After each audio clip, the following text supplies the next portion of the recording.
Kakek tukang sapu selamatkan Pasutri dari perjanjian pesugihan dengan makhluk penunggu Gunung Kawi. Seperti apa kisah lengkapnya? Simak videonya sampai selesai. Semoga kalian yang menonton video ini selalu diberikan kesehatan dan dilancarkan rizkinya. Amin. Darno bangun sebelum azan subuh berkumandang. Rumahnya berdinding anyaman bambu, sebagian sudah bolong dan atap sengnya bocor di beberapa bagian. Di dalam, istrinya, Sumi, sedang mengipasi sisa bara api semalam untuk menghangatkan air. Anak mereka, Reni, masih terlelap di sudut ruangan beralaskan tikar yang sudah tipis. Mi, hari ini aku mau nyari kerja ke Pasar Wonosari lagi. Siapa tahu ada yang butuh kuli angkut, kata Darno sambil mengancingkan kemeja lusuhnya yang tinggal 2 kancing. Sumi hanya mengangguk. Ia tahu suaminya sudah berusaha keras, tapi hidup mereka memang serba kekurangan. Sehari bisa makan nasi dan tempe goreng saja sudah untung. Kadang-kadang mereka hanya minum air gula supaya perut gak perih. Setiap hari terasa sama. Pagi-pagi Darno turun gunung cari kerja, pulang sore dengan baju penuh debu dan kantong kosong. Kalau beruntung, dapat 15.000 dari bantuin orang bongkar muatan. Kalau enggak, ya pulang bawa lelah. Yang bikin sakit hati bukan cuma soal uang, tapi omongan tetangga yang makin hari makin tajam. Pantes saja miskin terus, kerja malas, kata Bu Ijah tetangga depan rumah, keras-keras sambil nyapu halaman. Anaknya juga gak bisa bayar iuran sekolah, bikin malu aja, timpal Bu Sarti dari sampingnya. Sumi dengar semua itu tiap hari, tapi lama-lama kupingnya jadi kebal. Bukan berarti gak sakit hati, tapi mau balas ngomong juga percuma. Yang punya mulut tetap akan bicara. Reni, anak semata wayang mereka, sering pulang sekolah dengan mata merah. Bu, tadi aku disuruh berdiri di depan kelas gara-gara belum bayar SPP. Temen-temen ngetawain aku, katanya suatu sore. Sumi cuma bisa meluk anaknya erat-erat sambil nahan air mata. Kadang, Reni minta dibelikan seragam baru karena yang lama sudah robek di bagian lutut. Tapi uang 100.000 aja mereka gak punya. Waktu berlalu, usaha cari kerja tetap mentok. Orang-orang desa makin menjauh. Bahkan saat ada acara kenduri, nama mereka gak pernah dipanggil lagi. Darno dan Sumi dianggap pembawa sial. Mereka mulai merasa gak dianggap manusia. Sampai suatu malam, saat Darno duduk sendirian di beranda, datanglah seorang lelaki tua yang tak dikenal. Pakaiannya serba hitam, badannya tinggi kurus, dan suaranya pelan tapi dalam. "Darno?" tanyanya. Darno mengangguk heran. "Iya, saya. Bapak siapa?" "Orang seperti kamu gak akan pernah bisa hidup layak kalau cuma ngandelin tenaga dan harapan kosong. Di gunung itu ada jalan lain," katanya sambil melirik ke arah Gunung Kawi yang berdiri kelam di kejauhan. Darno diam. "Maksud Bapak apa?" Lelaki itu melangkah lebih dekat. "Kalau kamu berani, malam Jumat Kliwon nanti datang ke puncak. Ada tempat lama, bekas petilasan. Bawa kemenyan, bunga 7 rupa, dan seekor ayam hitam. Lakukan dengan istrimu." Sebelum Darno sempat bertanya lebih jauh, lelaki itu sudah pergi begitu saja, seolah menghilang di balik kabut malam. Malam itu Darno gak bisa tidur, pikiran campur aduk. Ia tahu Gunung Kawi sering dikaitkan dengan hal-hal mistis. Banyak cerita soal orang yang tiba-tiba kaya setelah naik ke gunung. Tapi selama ini ia anggap itu cuma mitos. Keesokan harinya, Darno cerita ke Sumi. Awalnya Sumi menolak mentah-mentah. "Kamu gila, Mas? Mau jual diri ke setan?" katanya gemetar. "Tapi kita mau sampai kapan begini terus, Mi? Anak kita gak bisa sekolah, kita dihina tiap hari. Aku gak tahan lagi," jawab Darno dengan mata berkaca-kaca. Sumi terdiam lama. Dalam hati ia juga lelah. Ia capek jadi bahan cemoohan. Ia ingin lihat anaknya bahagia, punya masa depan, bisa beli baju baru tanpa mikir harga. Akhirnya mereka sepakat kalau dalam 1 minggu ke depan keadaan tidak berubah, mereka akan mempertimbangkan saran lelaki misterius itu. Hari-hari berlalu dan seperti biasa, tidak ada keajaiban. Darno tetap pulang dengan tangan kosong. Sumi makin sering sakit kepala karena mikirin utang di warung. Reni semakin murung. Malam Jumat Kliwon pun tiba. Sore itu, Darno beli ayam hitam dari pasar gelap. Uangnya hasil gadai cincin kawin satu-satunya. Sumi menyiapkan bunga 7 rupa dan kemenyan yang ia beli diam-diam dari dukun tua di desa sebelah. Langit sore tampak muram. Angin dari arah gunung membawa aroma tanah basah dan daun tua. Sebelum berangkat, Sumi sempat menatap rumah mereka lama-lama. Kalau ini jalan kita masuk neraka, semoga kita masih bisa nemu pintu keluarnya nanti, gumamnya lirih. Darno hanya menggenggam tangan istrinya erat-erat. Tanpa pamit pada siapa-siapa, mereka berdua mulai mendaki Gunung Kawi dalam gelap, membawa harapan yang dibungkus keputusasaan.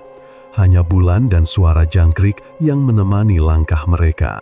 Darno dan Sumi akhirnya tiba di atas. Udara dingin menusuk tulang. Di puncak Gunung Kawi itu, suasananya sunyi. Cuma suara angin yang bersiul dan pohon tua yang bergoyang pelan. Di tengah tanah lapang yang dikelilingi batu besar, ada semacam batu datar lebar seperti altar. Disitulah mereka meletakkan semua sesaji yang sudah disiapkan. Bunga, kemenyan, dan ayam hitam yang masih hidup tapi lemas karena kelamaan diikat. Sumi mengatur nafasnya. Tangan dan kakinya dingin, bukan cuma karena suhu, tapi juga karena takut. Darno sibuk menyalakan kemenyan. Asap tipis mulai membumbung, menyebar ke seluruh penjuru seperti kabut. "Udah Mi, mulai baca doanya yang dikasih orang tua itu," bisik Darno. Dengan suara pelan dan sedikit bergetar, Sumi membaca mantra yang ditulis di kertas kusam yang diberikan oleh dukun langganan orang misterius itu. Kata-katanya terdengar asing, campuran Jawa kuno dan bahasa yang tak dimengerti. Setelah beberapa menit, tiba-tiba angin berhenti. Sunyi sekali, bahkan jangkrik pun mendadak diam. Suasana berubah mencekam. Asap kemenyan yang tadinya melayang pelan, sekarang makin tebal dan berkumpul di satu titik. Dari dalam kabut muncul sosok tinggi besar. Tubuhnya seperti bayangan hitam, tak jelas bentuknya, tapi matanya merah menyala. Suaranya dalam dan menggema seperti terdengar dari dalam goa.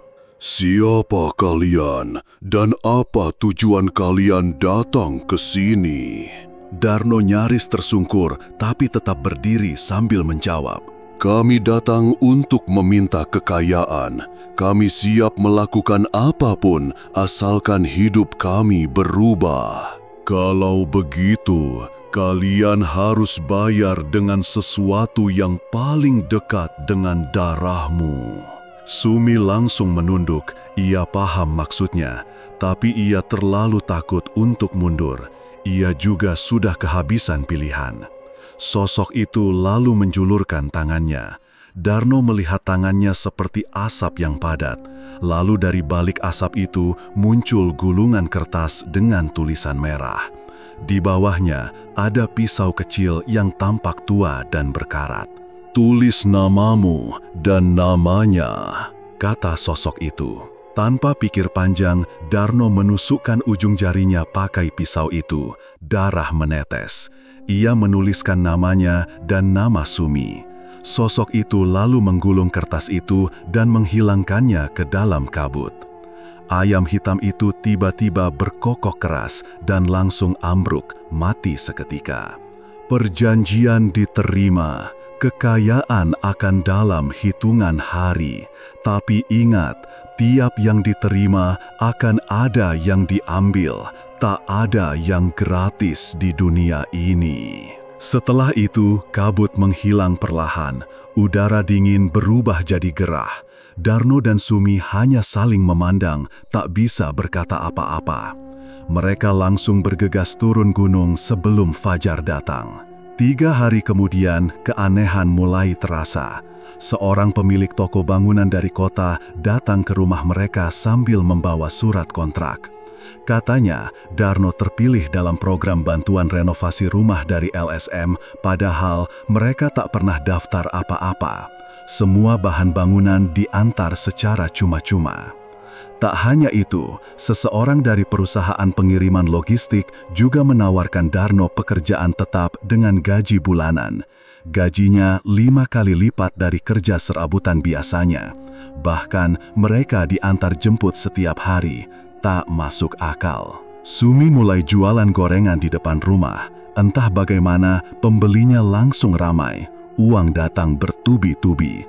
Mereka bisa beli kulkas, TV, bahkan motor bekas. Dalam waktu 2 bulan, rumah mereka sudah berdiri kokoh, permanen, dan cat cerah. Tetangga-tetangga yang dulu suka menghina, sekarang tiba-tiba datang bawa buah tangan. Mereka memuji rumah Darno yang megah, bahkan minta tips cara dagang dari Sumi. Dunia seolah berbalik. Tapi di balik semua itu, Darno dan Sumi mulai merasakan hal-hal aneh. Lampu rumah sering padam sendiri tepat jam 2 malam, meski tidak ada gangguan listrik.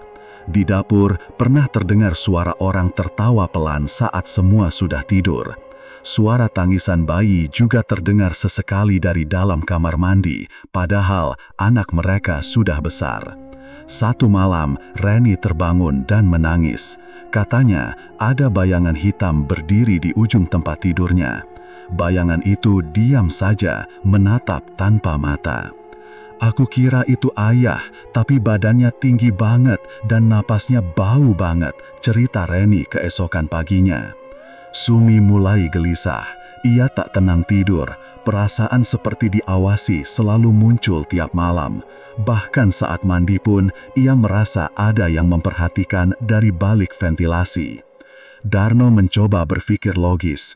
Ia bilang ke Sumi, mungkin itu cuma perasaan mereka saja. Tapi jauh di lubuk hatinya, ia tahu sesuatu memang tidak beres. Pada suatu malam, Sumi melihat darah menetes dari plafon dapur. Saat dicek ke atas, tidak ada apa-apa, atap kering dan bersih. Tapi darah itu masih menetes. Sumi mencerit, dan Darno pun terbangun. Sejak saat itu, mereka tak bisa lagi pura-pura tidak tahu. Perjanjian yang mereka buat bukan hanya tentang uang. Ada harga yang harus dibayar, dan tanda-tandanya mulai datang. Darno mulai dihantui, tapi semuanya sudah terlanjur. Nama mereka sudah terikat dalam kontrak yang tidak bisa dibakar atau disobek. Malam-malam mereka kini tak lagi tenang. Mereka takut tidur, dan setiap suara kecil di rumah terasa seperti peringatan dari sesuatu yang tak terlihat. Kekayaan yang datang begitu cepat mulai terasa berat untuk dipertahankan, dan mereka sadar bayang-bayang yang mereka temui di puncak Gunung Kawi kini ikut pulang ke rumah. Pagi itu, Reni bangun dengan suhu tubuh yang sangat tinggi. Keringatnya membasahi bantal, bibirnya pecah-pecah, dan matanya kosong menatap langit-langit. "Mas, Reni panas banget," kata Sumi panik sambil memegangi dahi anaknya yang hampir membakar telapak tangan. Darno langsung lari keluar rumah, menghentikan motor tetangga untuk meminjam. Mereka bergegas ke puskesmas. Tapi setelah diperiksa, dokter cuma bilang itu demam biasa. "Dikasih obat dulu ya, kalau 3 hari nggak turun, baru rujuk ke rumah sakit," kata perawat sambil menuliskan resep. Namun keesokan harinya, suhu Reni bukannya turun, justru makin parah. Ia mulai mengigau, kadang berbicara sendiri, kadang memanggil nama-nama aneh yang tak mereka kenal. Malam hari, tubuhnya kejang-kejang, suaranya berubah jadi berat, seperti suara orang dewasa. Sumi ketakutan, dia menangis sambil memeluk tubuh anaknya yang menggigil. "Mas, ini bukan demam biasa. Reni bukan cuma sakit. Lihat matanya, Mas, kayak kosong, kayak bukan dia," bisiknya sambil gemetar. Darno mencoba kuat, walaupun dalam hati dia juga mulai goyah. Ia tak bisa lagi pura-pura semuanya normal. Pada malam keempat, Reni berhenti bernafas. Mereka membawanya ke rumah sakit, tapi dokter bilang semuanya sudah terlambat. Tak ada luka, tak ada infeksi. penyebab kematiannya tidak jelas. Sumi pingsan di ruang IGD. Darno hanya bisa terduduk lemas di kursi tunggu, memandang lantai rumah sakit dengan tatapan kosong. Dunia yang dulu penuh hinaan, lalu tiba-tiba dipenuhi kemewahan, sekarang hancur dalam satu malam. Pemakaman Reni berlangsung cepat. Tetangga berdatangan, banyak yang mengucap bela sungkawa, tapi di balik itu mereka saling bisik-bisik. Kayak mendadak, tapi anaknya meninggal. Aneh ya, bisik Bu Sarti ke tetangganya. Sumi tak keluar kamar selama berhari-hari, makan pun hanya beberapa suap. Ia seperti kehilangan jiwa. Setiap malam terdengar isak tangis dari dalam kamarnya. Kadang ia memeluk baju Reni yang masih tergantung di lemari. Darno mencoba menguatkan diri, meski ia tahu semuanya mulai runtuh. Ia masih mencoba menganggap kematian anaknya sebagai musibah biasa, tapi hatinya tak tenang. Beberapa minggu kemudian, keponakan mereka, Lilis, datang dari kota untuk menginap selama libur sekolah. Anak perempuan berumur 10 tahun itu memang sering menghabiskan waktu di rumah Darno. Ia sangat dekat dengan Sumi dan menganggap Reni seperti kakaknya sendiri. Hari-hari pertama, Lilis terlihat senang. Ia bermain di halaman, bantu Sumi masak, dan tidur di kamar bekas Reni. Tapi 3 malam setelah menginap, Lilis mendadak berubah. Ia jadi pendiam, wajahnya pucat, dan malam-malam sering terbangun sambil menjerit. Katanya, ada perempuan rambut panjang duduk di pojokan kamar, mengajaknya pergi main ke kebun belakang. "Om, kenapa Kak Reni duduk di dekat pintu kamar? Dia senyum terus, tapi matanya aneh," kata Lilis suatu pagi. Sumi langsung gemetar. Darno yang mendengar itu tak bisa berkata-kata. Malam berikutnya, Lilis demam. Badannya lemas dan mulai ngomong sendiri, seperti Reni dulu. Kadang tertawa, kadang menyebut nama Mbok Ayu berulang kali. Mbok Ayu datang, katanya mau ajak jalan-jalan, katanya aku gantian, bisik Lilis dengan mata menatap ke langit-langit. Sumi langsung menyelimuti tubuh keponakannya dan membaca doa pelan.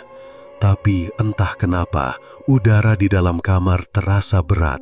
Aroma bunga melati mendadak tercium. Pukul 3 dini hari, Lilis berhenti bernafas.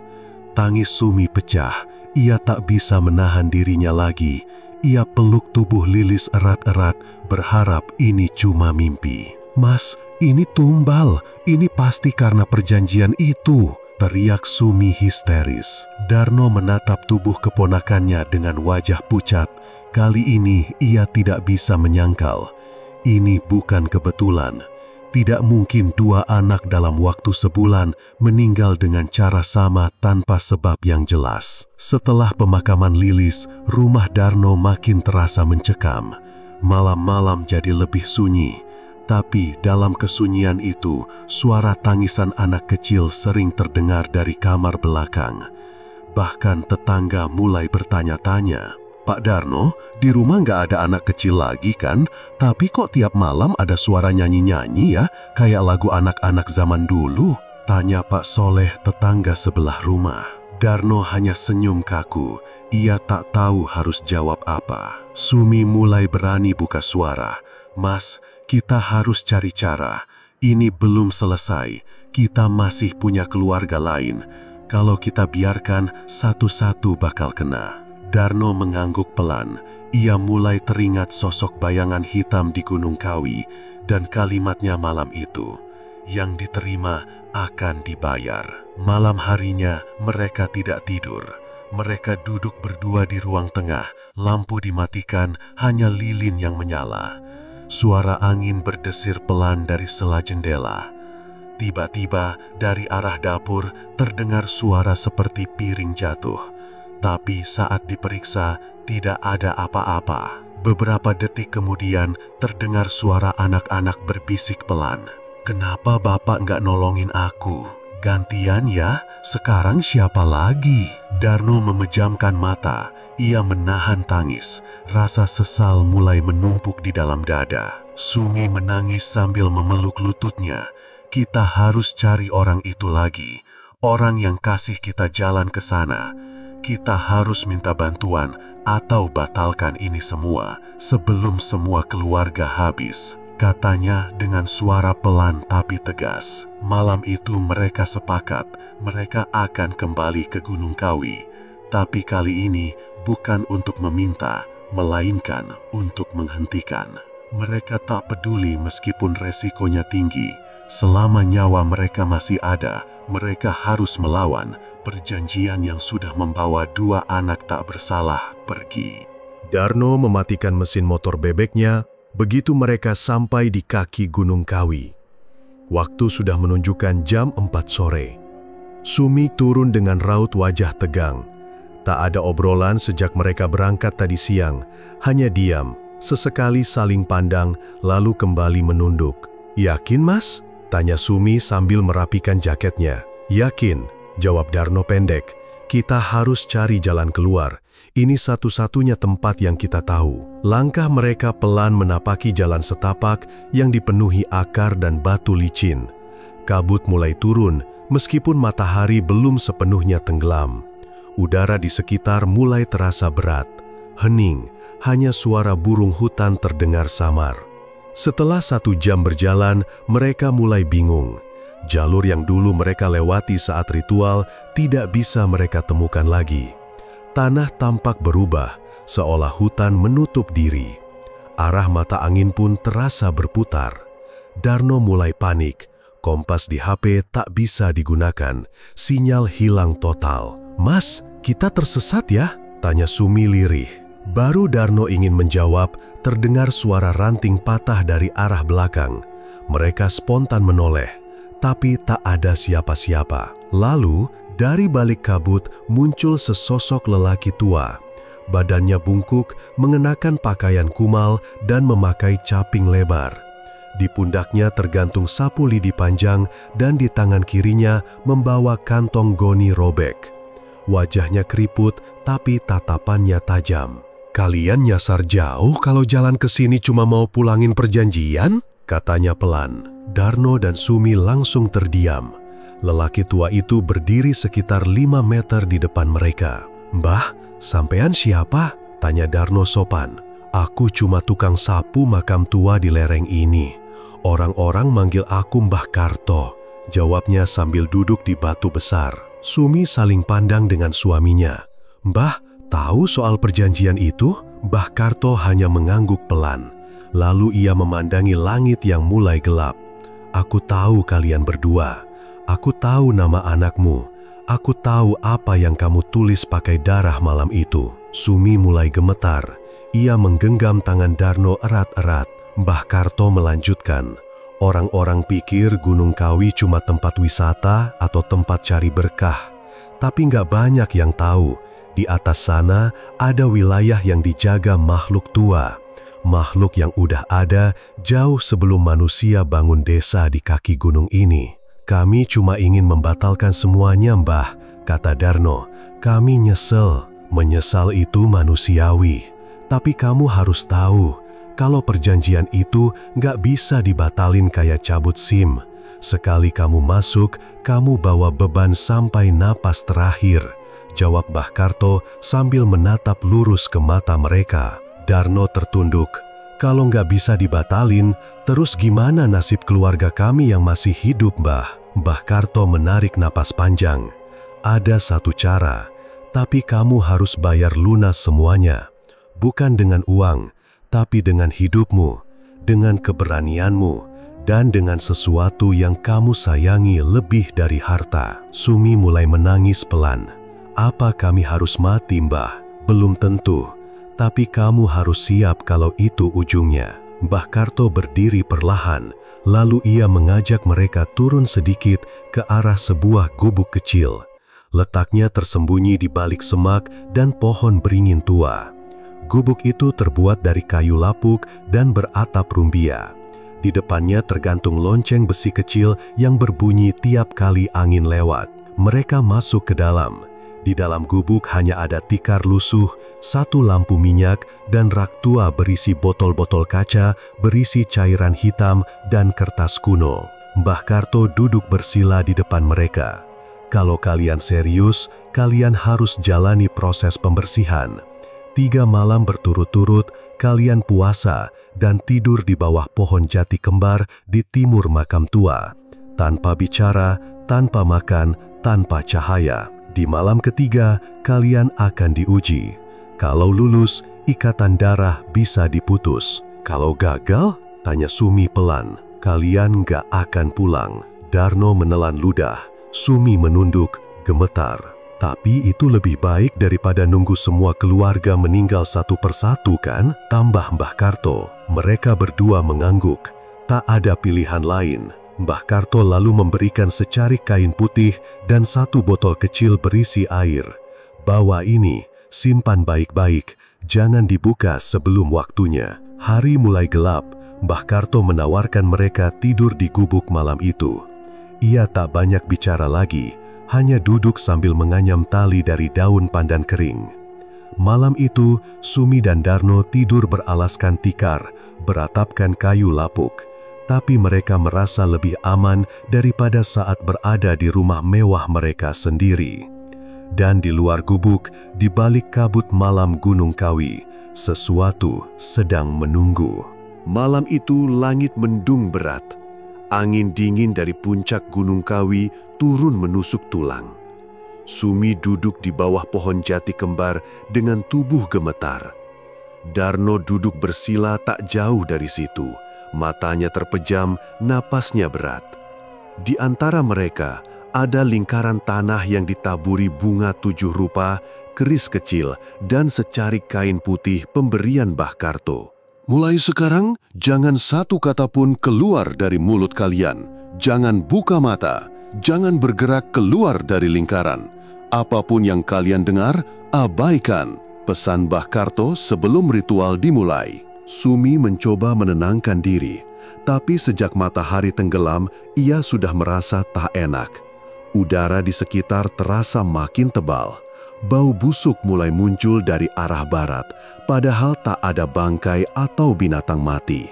Jam menunjukkan pukul 2 dini hari. Saat itu, suara-suara mulai terdengar. Awalnya hanya angin dan dedaunan, tapi kemudian berubah menjadi suara tangis anak kecil. Sumi menahan napas. Ia tahu suara itu tak mungkin nyata, tapi tangisan itu makin lama makin dekat. Lalu, tiba-tiba, seperti ada tangan kecil menyentuh pundaknya. Ia spontan hampir menjerit, tapi segera menutup mulut dengan tangan. Ia ingat pesan Mbah Karto, diam total, apapun yang terjadi. Darno di sisi lain mulai merasa dadanya sesak. Ia mulai mendengar suara-suara berbisik dari belakang telinganya. Enak ya jadi kamu, kaya raya tapi kami yang mati. Giliran kamu sekarang. Darno, Darno, aku anakmu. Suara itu datang silih berganti, seperti ribuan mulut berbisik dari balik semak. Ia mencoba tetap diam, tapi tubuhnya mulai gemetar hebat. Keringat dingin membasahi wajah dan punggungnya. Tiba-tiba, Darno memegangi kepalanya dan merintih pelan. Matanya terbuka dan pandangannya kosong. Ia bangkit berdiri dengan tatapan yang berbeda. Bibirnya bergerak-gerak, tapi bukan dengan suara normal. Lebih seperti suara dalam bahasa yang tak dimengerti Sumi. Sumi panik. Ia menoleh ke arah suaminya dan langsung tahu Darno dirasuki. Mas, bisiknya pelan. Darno mendekat ke arahnya dengan langkah pelan, seperti mayat hidup. Mulutnya terus komat-kamit. Tangan kirinya memegang keris yang tadi ditaruh di tengah lingkaran. Sumi mundur perlahan. Ia menjerit dalam hati, tak tahu harus berbuat apa. Mbah Karto belum datang. Semua terasa seperti jebakan. Saat Darno sudah sangat dekat, tiba-tiba dari balik kabut muncul sosok hitam besar. Tingginya hampir 3 meter. Wujudnya kabur, tapi matanya merah menyala. Napasnya seperti suara sapi mendengus. Bau amis darah langsung memenuhi udara. Sumi hampir pingsan saat melihat makhluk itu. Sosok penunggu yang mereka buat perjanjian dengannya kini muncul untuk mengambil haknya. Sebelum makhluk itu bergerak lebih jauh, suara lonceng kecil terdengar nyaring dari arah semak. Lalu muncul Mbah Karto sambil membawa sapu lidi dan keni tanah liat. "Cukup!" teriaknya. Makhluk itu meraung keras, membuat tanah di sekitar bergetar. Tapi Mbah Karto sudah mulai membaca doa-doa dalam bahasa Jawa kuno. Ia mengayunkan sapunya ke tanah, membuat lingkaran api kecil mengelilingi Sumi. Darno yang masih kerasukan berteriak dan mengayunkan keris ke arah Sumi. Tapi sebelum sempat mengenai, Mbah Karto menyiramkan air dari kendi ke arahnya. Darno langsung jatuh ke tanah dan kejang-kejang. Makhluk hitam itu kembali mengaum, kali ini lebih keras. Tapi ia tak bisa mendekat ke arah lingkaran api. Mbah Karto berdiri di depan Sumi dan Darno yang masih tergolek lemah. "Kami sudah cukup mengambil, sekarang berhenti," teriak Mbah Karto dengan suara lantang. Makhluk itu menghilang perlahan, seperti kabut disapu angin. Suara-suara gaib ikut mereda, udara menjadi hening kembali. Darno perlahan sadar. Ia membuka mata dengan pandangan bingung. "Apa yang terjadi, Mbah?" gumamnya lemah. "Kamu kerasukan, hampir membunuh istrimu sendiri," jawab Mbah Karto tanpa basa-basi. Sumi langsung memeluk suaminya sambil menangis. "Mas, kamu nggak apa-apa." Mbah Karto duduk sambil mengatur napas. Ia terlihat sangat lelah, wajahnya pucat, tangannya bergetar. "Ini belum selesai," ujarnya akhirnya. "Kalian berhasil bertahan malam ini, tapi ikatannya belum putus. Mereka belum puas. Mereka akan datang lagi." Darno mengangguk. "Apa yang harus kami lakukan, Mbah?" "Kalian harus bersedia memberikan sesuatu yang lebih besar dari yang pernah kalian dapat. Tapi itu besok malam, malam terakhir. Kalau gagal, semuanya sia-sia." Mbah Karto berdiri perlahan. "Kalian harus kembali ke gubuk dan istirahat. Jangan bicara satu sama lain sampai matahari benar-benar terbit." Mereka bangkit pelan. Tubuh mereka lelah luar biasa. Tapi malam itu bukan sekedar kelelahan fisik.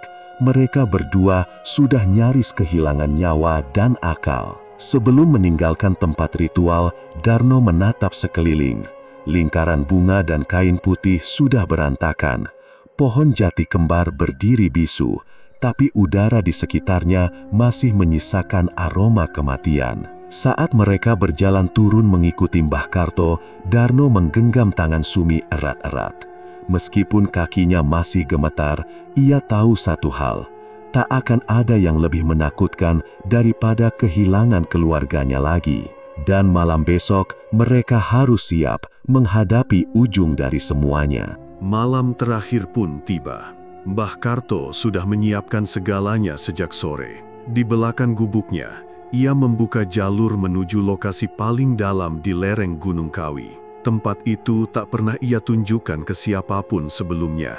Jalannya sempit, tertutup ilalang, dan udara di sana terasa jauh lebih dingin dibanding tempat lain. Sumi menggandeng tangan Darno erat. Mereka sudah siap. Apapun risikonya, mereka ingin anak bungsu mereka, Rian, selamat. Bocah itu sekarang tergeletak di gubuk Mbah Karto dengan tubuh panas tinggi dan mata membelalak kosong. Kata Mbah Karto, itu pertanda kalau arwah penunggu sudah hampir menariknya ke dimensi mereka. Langkah demi langkah mereka tempuh hingga sampai di sebuah pohon besar yang tumbuh menyamping. Di bawahnya ada celah bebatuan seperti goa kecil.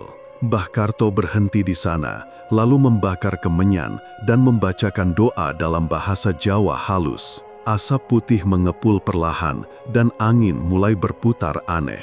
Mulai dari titik ini, kalian akan masuk ke tempat yang gak bisa dijangkau oleh manusia biasa. Tempat di mana arwah dan roh penjaga berkumpul. kata Mbah Karto. Darno dan Sumi hanya mengangguk pelan. Mereka mengikuti Mbah Karto masuk ke dalam celah batu itu. Begitu kaki mereka melangkah melewati asap kemenyan, suasana berubah drastis. Mereka seperti berada di dunia lain. Langitnya kelabu, tanahnya basah, dan suara-suara aneh menggema dari segala arah. Di kejauhan, terlihat siluet-siluet orang berdiri diam. Ketika mereka berjalan lebih dekat, wajah-wajah itu mulai terlihat. Rata-rata mereka orang yang dikenali, tetangga lama yang hilang misterius, sanak saudara yang meninggal mendadak, bahkan guru SD anak mereka yang dikabarkan meninggal kecelakaan. Semua berdiri dengan mata kosong dan kulit pucat.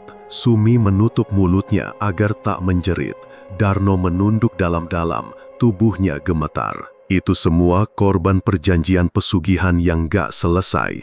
Mereka jadi tumbal dan sekarang terjebak di sini. Jelas Mbah Karto pelan. Tiba-tiba, dari tengah kerumunan, muncullah sosok yang sangat tinggi. Wujudnya masih sama seperti malam sebelumnya, hitam, besar, dengan mata merah menyala. Tapi kali ini lebih jelas. Tubuhnya seperti bayangan yang terus bergoyang, dan setiap kali ia melangkah, tanah retak di bawahnya.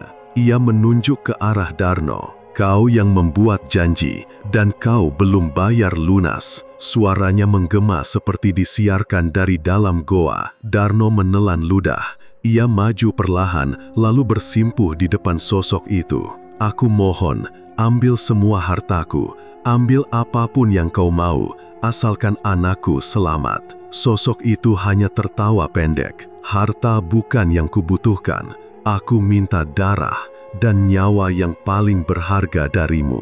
Sumi menahan nafas. Ia tahu maksudnya jelas, nyawa Darno. Darno menunduk lama, lalu dengan air mata menetes, ia mengangguk. Iya, kalau itu memang harga yang harus dibayar, aku rela. Asal Rian hidup. Sumi langsung memeluk suaminya dari belakang. Mas, jangan, tolong jangan. Namun sebelum Darno benar-benar menyerahkan dirinya, Mbah Karto maju ke depan dan berdiri menghadang sosok penunggu itu. Berikan kesempatan, masih ada cara lain. Aku akan bertukar. Makhluk itu mendengung, lalu tertawa pelan. Kau sudah tua, tak berguna. Tapi aku yang menjaga tempat ini. Aku tahu gerbang masuk dan keluar. Tanpa aku, banyak yang tak bisa sampai padamu. Sosok hitam itu terdiam. Suasana di sekitarnya ikut membeku. Arwah-arwah yang berdiri mulai bergerak perlahan, mengitari mereka semua. Baik, tapi harus ada syaratnya. Mbah Karto mengangguk. Aku tahu, syaratnya, mereka harus menutup jalur pesugihan. Tidak boleh ada yang datang lagi membawa darah. Tidak ada lagi yang datang ke lereng ini dengan niat kotor. Darno menatap Mbah Karto dengan wajah bingung. Mbah, maksudnya, aku akan menutup pintu itu dari dalam. Aku tidak bisa kembali. Tapi anak kalian selamat. Dan kalian harus berhenti, benar-benar berhenti, mencari kekayaan dari jalur hitam. Sumi menangis. Jadi Mbah Karto yang jadi gantinya. Mbah Karto hanya tersenyum kecil. Aku sudah tua, Bu. Hidupku memang buat jagain tempat ini. Tapi sekarang, waktunya selesai. Penunggu itu mendekat, lalu memulurkan tangan hitam besarnya ke arah Mbah Karto. Dalam sekejap, tubuh Mbah Karto ditelan kabut gelap. Tapi sebelum menghilang sepenuhnya, ia sempat berbalik ke arah Darno dan berkata, "Jangan ulangi kesalahanmu, Le. Cukup sampai di sini." Setelah itu, semuanya gelap. Arwah-arwah mulai sirna satu persatu. Suasana dunia gaib perlahan memudar, dan mereka berdua merasa tubuh mereka ditarik kembali ke dunia nyata. Mereka terbangun di depan gubuk tua yang sudah hampir rubuh. Udara sudah terang, matahari baru muncul dari balik bukit. Sumi langsung berlari ke dalam dan menemukan Rian masih terbaring, tapi kini sudah bernafas normal. Wajahnya tidak pucat lagi, matanya perlahan terbuka. "Bu, Ayah." Sumi memeluk anaknya erat sambil menangis. Darno terduduk di ambang pintu, menatap tanah dengan wajah kosong. Tak ada lagi Mbah Karto, Gubuk itu juga mulai lapuk dan berlumut, seolah sudah bertahun-tahun ditinggal. Dia benar-benar menepati janjinya, bisik Darno pelan. Hari itu, mereka turun kembali ke desa. Tak ada yang menyambut, tapi itu bukan masalah. Mereka sudah kehilangan banyak, dan mereka tahu hidup mereka tak akan sama lagi. Tapi setidaknya, keluarga kecil mereka masih utuh. Dan itu cukup. Hari-hari setelah kejadian di lereng Gunung Kawi berjalan pelan. Udara desa masih sama, dingin dan kadang diselimuti kabut. Tapi bagi Darno dan Sumi, semuanya sudah berbeda. Mereka kembali ke rumah lama mereka yang dulu pernah ditinggalkan. Rumah mewah hasil pesugihan sudah habis terbakar 2 minggu lalu tanpa sebab yang jelas. Orang-orang hanya bilang angin kencang dan sambaran petir, tapi Darno tahu ada yang lain di balik itu. Mereka tinggal di rumah papan yang dulu sempat mereka tinggalkan. Dindingnya masih bolong di beberapa sisi, genteng bocor dan lantainya lembab, tapi mereka tidak mengeluh. Darno memperbaikinya pelan-pelan, dibantu tetangganya yang dulu sering menghina mereka. Anehnya, orang-orang yang dulu memandang mereka rendah, sekarang mulai bersikap biasa. Mungkin karena mereka tahu Darno dan Sumi sudah melewati hal yang tidak bisa dijelaskan dengan logika. Sementara itu, Rian, anak bungsu mereka, mulai pulih. Tubuhnya memang masih lemah, tapi semangatnya kembali. Ia mulai belajar membaca lagi, kadang membantu ibunya menyapu halaman atau memasak. Setiap malam, Rian tidur di antara Darno dan Sumi. Mereka tak ingin kehilangan anak satu-satunya itu lagi. Darno sendiri jadi sering diam. Ia lebih banyak merenung, duduk di kursi kayu depan rumah sambil memandangi lereng Gunung Kawi dari kejauhan. Kadang matanya memerah, bukan karena menangis, tapi karena perasaan bersalah yang menumpuk. Ia sering teringat pada wajah Mbah Karto, terutama saat kakek tua itu mengucapkan kalimat terakhirnya sebelum menghilang di dunia gaib. "Mas, jangan dipikirin terus," ucap Sumi suatu malam sambil menyeduh teh. "Yang penting kita udah selamat, Rian juga sehat, kita masih dikasih kesempatan." Darno hanya mengangguk, tapi di hatinya perasaan sesak itu masih belum pergi. Beberapa hari kemudian, seseorang mengetuk pintu rumah mereka. Saat dibuka, ternyata Pak Bayan, kepala dusun. Ia datang bersama 2 orang dari kecamatan. "Kami dengar Mas Darno sekarang kerja serabutan. Di desa lagi butuh orang buat bersihin saluran irigasi. Kalau berminat bisa langsung mulai besok," kata Pak Bayan. Darno mengangguk pelan. "Saya mau, Pak. Saya kerja apa aja sekarang." Setelah itu, kehidupan mereka mulai kembali mengalir, perlahan, tanpa kemewahan, tanpa sorotan, tanpa suara-suara gaib yang menghantui malam. Mereka bekerja keras. Sumi mulai menerima pesanan gorengan dan kue dari warga sekitar. Rian kembali sekolah meski masih belum penuh waktu. Tapi ada satu hal yang berbeda. Sejak kembali dari lereng Gunung Kawi, Darno dan Sumi sering merasa tubuh mereka cepat lelah. Bukan karena usia, tapi seperti ada sesuatu yang diserap dari dalam. Mereka gampang sakit, gampang pusing, dan kadang tiba-tiba merasa sesak saat menjelang malam. Sumi pernah bertanya ke Darno, "Mas, ini kayaknya pengaruh dari itu ya?" Darno hanya menjawab, "Mungkin. Mbah Karto bilang perjanjian memang diputus, tapi pasti ada sisa-sisanya. Kita pernah buka pintu yang gak seharusnya." Namun mereka tidak mengeluh, bahkan rasa lemas dan sakit itu dianggap semacam penebusan kecil atas dosa besar yang pernah mereka lakukan.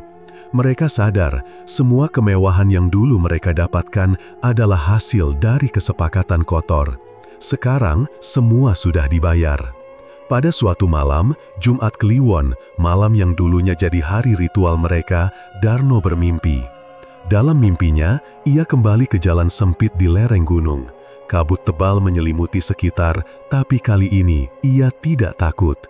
Di ujung jalan, berdiri sosok tua dengan pakaian lusuh dan tangan memegang sapu lidi, Mbah Karto. Kakek itu hanya tersenyum. "Kamu udah paham sekarang, Le?" tanyanya. Darno mengangguk pelan. "Saya nyesal, Mbah, tapi saya bersyukur masih bisa dikasih kesempatan." Mbah Karto mendekat, lalu menepuk bahu Darno. Jagain anakmu, jangan sampai dia ulangi langkah bapaknya. Kalau kamu bisa jaga dia, perjanjian itu benar-benar putus. Setelah itu, Darno terbangun.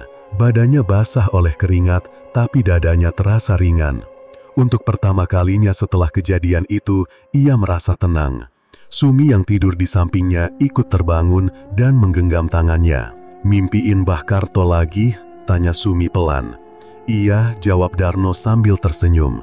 Dia bilang perjanjian itu udah putus, kita cuma harus jaga Rian. Sumi memeluk suaminya erat-erat. Hari-hari berikutnya, kehidupan mereka tetap sederhana, tapi semua terasa lebih berarti. Mereka tak lagi punya barang mewah, tak lagi dihormati karena kekayaan, tapi mereka punya hal lain, ketenangan. Tak ada lagi tangisan gaib, tak ada lagi bisikan tengah malam, dan tak ada lagi arwah penasaran menghampiri. Rumah mereka jadi tempat biasa. Bahkan, beberapa warga mulai main ke sana lagi, terutama untuk beli jajanan dari Sumi. Suatu sore, saat Darno sedang duduk di beranda, seorang pemuda lewat. Ia berhenti sebentar, lalu bertanya, "Pak, katanya dulu Bapak pernah ikut ritual di Gunung Kawi ya?" Darno tidak langsung menjawab, ia hanya menatap ke arah gunung yang berdiri megah di kejauhan. "Kalau ada yang ngajak kamu ke sana buat cari jalan pintas, jangan mau. Nggak ada yang gratis di dunia ini, semua harus dibayar. Kadang harganya nyawa orang yang kita sayang." Pemuda itu hanya mengangguk bingung, lalu pamit pergi. Darno kembali duduk dan menyesap teh buatannya sendiri. Ia tahu, kisah hidupnya sekarang mungkin tidak menarik lagi untuk banyak orang. Tapi buatnya, ini yang paling penting, bisa hidup jujur bersama istri dan anak yang masih selamat. Dan meski tubuhnya kadang masih lelah, hatinya tak lagi berat. Bertahun-tahun kemudian, Darno dan Sumi rajin merawat makam di lereng Gunung Kawi. Di salah satu batu nisan tua, tertulis nama Karto. Di samping nisan itu selalu ada sapu lidi tua yang tak pernah rusak. Banyak peziarah mengaku kadang melihat kakek tua menyapu sambil tersenyum meski tak ada siapa-siapa. Darno dan Sumi kini hidup sederhana tapi penuh syukur, menjadi pengingat bagi orang-orang jangan pernah bermain-main dengan dunia yang tak kasat mata demi kekayaan sesaat.